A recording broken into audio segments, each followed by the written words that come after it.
Used to hate to see the sun go down over there. Yeah. When they got to stand to at night and in the morning, I'm telling you, you were just like that. I never met any heroes, by the way. I met guys who were brave through desperation, let's say. But to come out and be like Rambo there, no, that isn't the kind of heroes we had. We had men that did their job, they were paid to, and knew it had to be done. But they weren't heroes. And the cause was right. And they'll tell you, them same men will tell you they weren't heroes. On June 6, 1944, the Allied forces launched the most historic offensive of World War II. Members of the Cameron Highlanders of Ottawa were there when men and machines hit the Normandy beachhead on D-Day.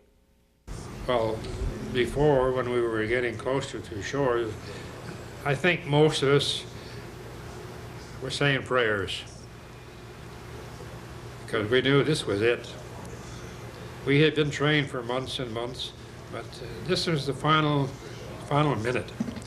And when we realized we were getting closer and closer to shore, we were looking at one another, shaking one another's hand, and God bless you. Hope to see you later on. And then when the ramps went down, you just took off. You were in a cloud, sort of. You just had something to do and you did it. And you didn't realize what you were doing because you had been trained and you just automatically did it. I went over on one of these little things that he was talking about. And all we were more or less getting seasick and everything else. It was really, we didn't go on a big ship. We went over on a little wee thing that, well, the first was to go in. They come back out and get bored and go back in. Well, anyway, I said before that I'm looking and you don't know where you are. You don't know which way you're going. And you're in a square box. And you're looking at, there's a driver somewhere up above. And all I could think of myself was, where's the ramp?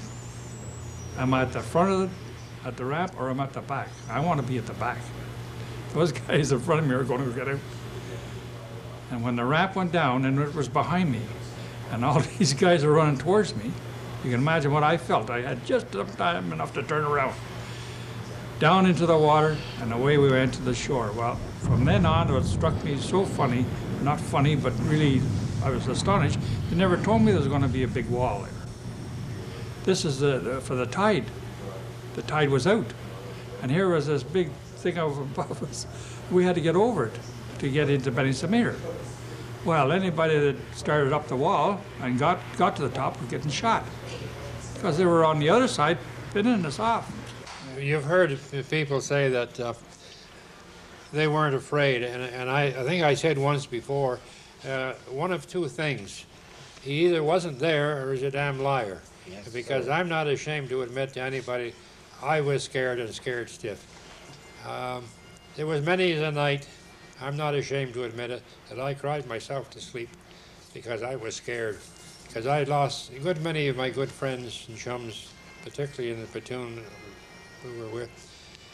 And to say that you weren't scared is absolutely ridiculous, because I can't think of anybody truthfully can say that he wasn't scared.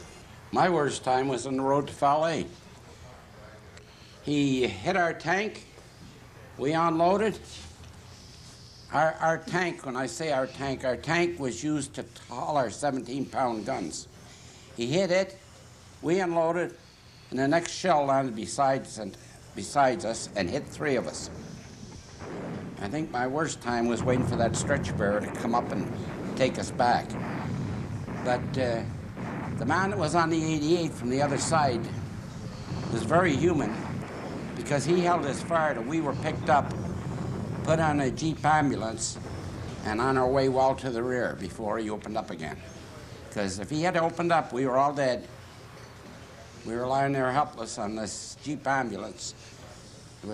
I was on the top part. That was the worst part of it. The other two guys had the lower stretchers. They put me upstairs, though. But the sad part of it was, that was my gun crew was knocked out.